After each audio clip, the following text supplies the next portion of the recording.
Hello. Oh, it is recording. I see the little figure. Okay, great. Mm. I will do my little spiel and then I'll introduce you. Nice. Okay, here I go. Hi, this is Sue from the Southern Mindroom Research Centre at the University of Edinburgh, and this is our latest PsychologiCALL. It's a little podcast that we're recording with psychologists to try and think about what psychology maybe has to tell us that's useful at this time during the coronavirus lockdown. And today's PsychologiCALL is with Felicity Sedgwick from the University of Bristol, and she's going to be talking to me about her paper, which has this brilliant title, Friends and Lovers, the Relationships of Autistic and Neurotypical Women. So, Felicity, how are you today? I'm very well, thank you. Good, thank you for joining me.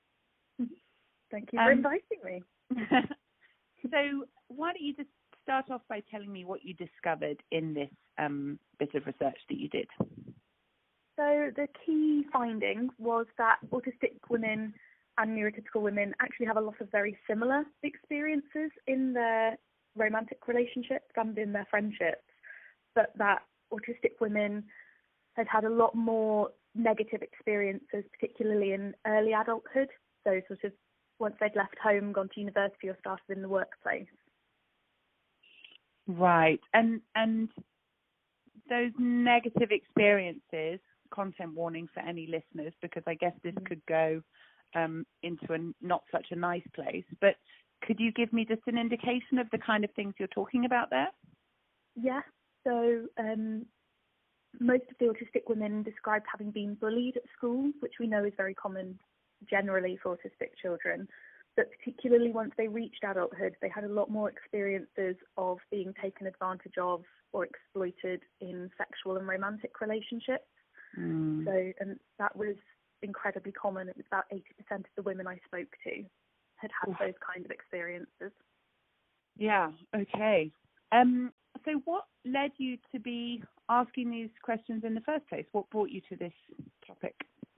Well, we know very little about autistic adults and their relationships in general, and what we do know comes from work that's pretty much all done with men, and particularly that had been done with people who were diagnosed in the 60s, 70s and 80s who had co-occurring learning difficulties. So we know almost nothing about the relationships of autistic adult women, and I wanted to plug that gap because we know there are gender differences in the friendships of autistic teenage boys and girls, but nobody had looked at adults yet. Right. And so how did you go about doing the study? Was this interviews or survey or something else? It was mixed methods. So I asked people to do some questionnaires, to do a video measure where they had to watch actors in these quite stilted and strange 90s situations and answer questions about what had been going on. And then they did an interview as well. And is this paper reporting on all of that, all of those different types of data? Yes, it does. So the questionnaire was about how satisfied people are with their relationships. And I should have mentioned earlier that actually, despite all of those negative experiences, by the time women were in their sort of mid-adulthood, so after about the age of 30, they had generally found themselves in quite positive situations. They were in good relationships, or they were single and happily so. So that their relationship satisfaction was actually very similar to the non-autistic women, but slightly later in life. Right. So they're getting to a happy place sooner or later. That's a lovely yeah. But the thing I'm interested in with mixed methods research like this, where you've got kind of quantitative data from the questionnaires and qualitative data from the interviews, is that, it can be quite hard sometimes weaving those together. And so I was curious, did you analyze the surveys and then go and do the interviews based on that, or did you collect the data all at once? Like, how did you join those bits of the puzzle together? So I did the data collection all at once, but the two parts had both been informed by the existing literature and by my teenage study. So I'd done a similar set of measures with teenagers already, and I wanted to look at how people's responses to those measures changed from teenagerhood to adulthood. So it was following a consistent thread throughout my PhD. Well, I was just wondering about whether you did kind of expose contrast between, you know, the data that you'd collected previously from teenagers, or were you getting really consistent patterns? So there were some consistent patterns. It changed. Some were similar and some were different. Sure. Some of the similarities were particularly around difficulties interpreting social situations and knowing what someone means and reading between the lines, which I think we would expect in an autistic group. But one of the major differences was that for autistic teenage girls, the way they handled difficult social situations was very all or nothing. They were either thinking that a fallout with a friend was entirely their fault and they had to do everything to fix it, or it was entirely the other person's fault and they had to do everything to fix it.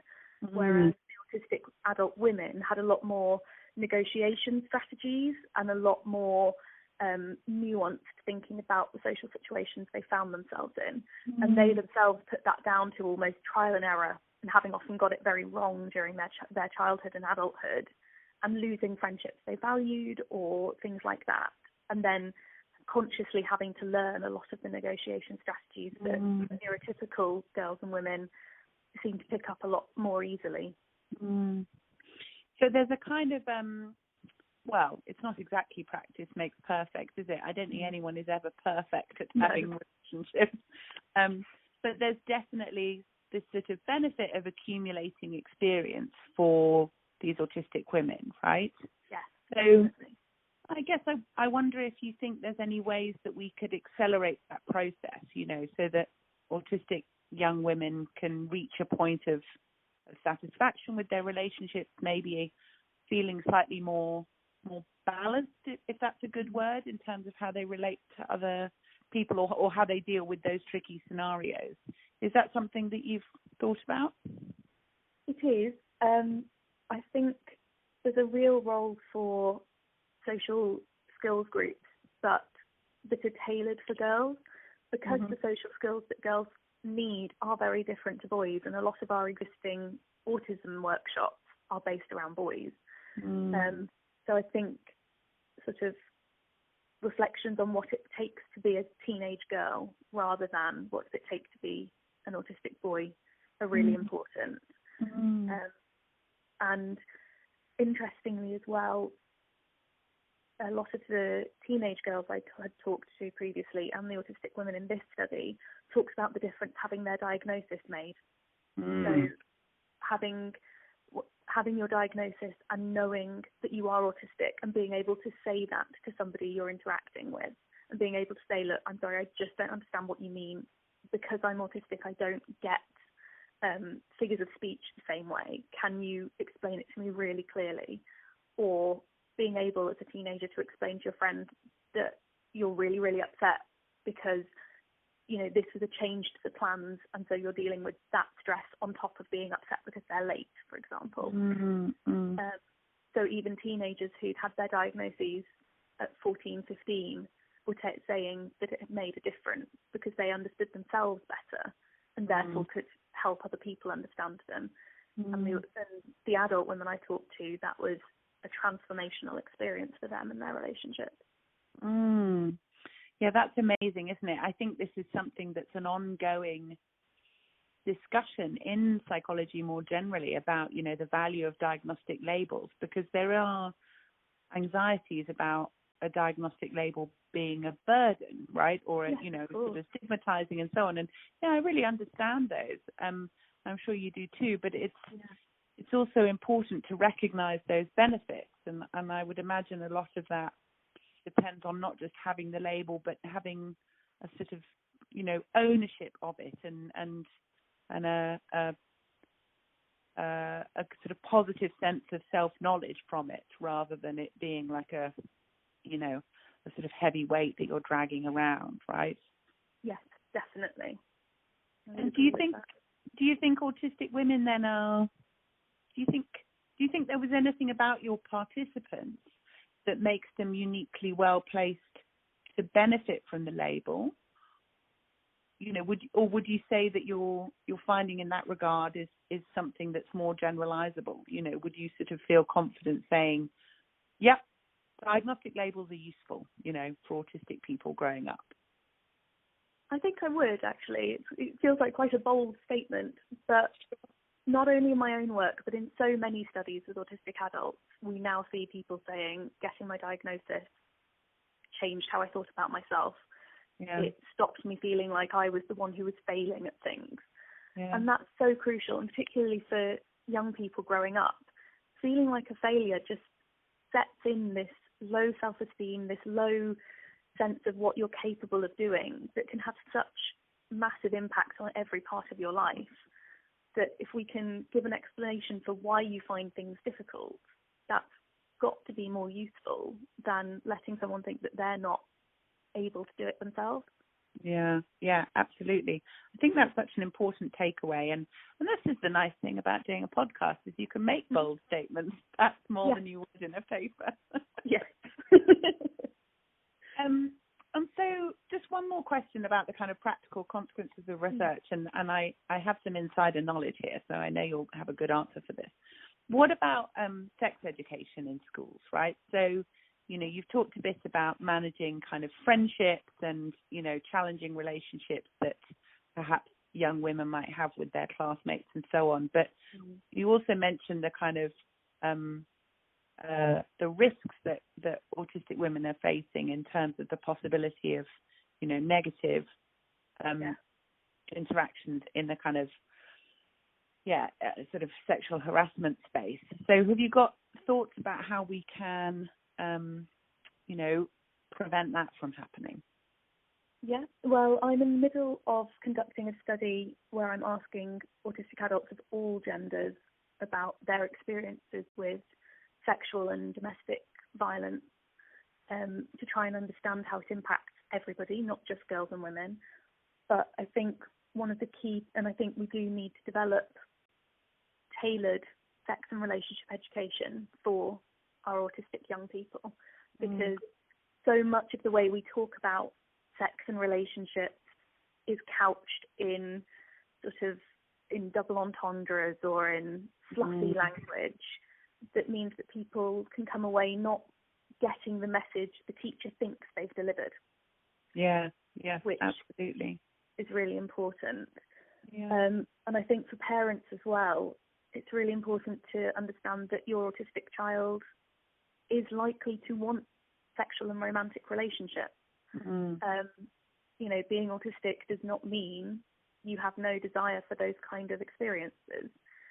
And I know some parents, in another study I did, talked about assuming that their autistic daughter wouldn't ever be interested in it, so they never taught her about, you know, how to stay safe or how to say no, because she wasn't interested. And the problem is sometimes the world is interested in them whether or not it's reciprocal. Yes, absolutely. But also that judgment may not always be the case, right? So, you know, your I don't know, young teenage daughter is not seeming to be interested in sexual relationships, but that's not always going to be the case. Doesn't mean that at 19 she won't be. Sure, exactly. Yeah. Exactly. And then, you know, it's too late to, well, not too late to ask, but it may feel that way, you know, like you've got to just get on with it at that point. It's such important work, Felicity. I'm so pleased that you're doing this. So am I. I find it really interesting and important to talk to people about. And I feel very honoured that people are willing to share those sorts of stories with me. But I do think it's got the potential to have really positive impacts for our young people growing up, so that they don't have to go through that trauma that so many of the older generations have. Absolutely. So, well, that's a very hopeful note for the future. And staying on a hopeful theme, the last question I wanted to ask you is about, you know, the sort of advice that you might give to early career researchers, students, postdocs who are listening. I know that you're in your first lectureship position at the moment.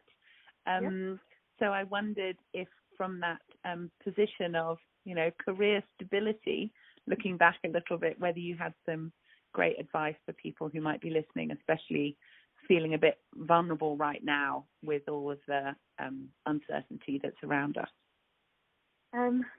It's hard because I feel like I've only just come out of that instability, and unfortunately I think there's sometimes as much luck as skill in getting there. I know I had a lot of rejections and jobs I didn't get, and you kind of just have to keep applying, but that's very, very common advice. The other thing I think I found really useful was learning to do things that not everybody can do, which sounds very generic and very fluffy as well. But things like learning to code in R made a really big difference, I found, to the way people responded to me, say, in interviews. Because I'm a mixed methods researcher, but often people put mixed methods and then they're sort of 80-20. And I think if you can try and make yourself as genuinely skilled in as many areas as possible, then that really stands out. That is great advice. Thank you. Well, we should probably draw to a close in the interest of maintaining our bite-sized goals. But thank you so much for your time, Felicity, and for your really interesting and important work. I think that's given us loads of really valuable things for people to think about. And for anyone who's listening to this, you'll be able to find out more about the work that Felicity talked about by following the links that we'll post on the podcast page, which is at ed.ac.uk/Salveson-research. So thanks very much, Felicity. Bye. Bye. Okay, we did it. I thought that went quite smoothly.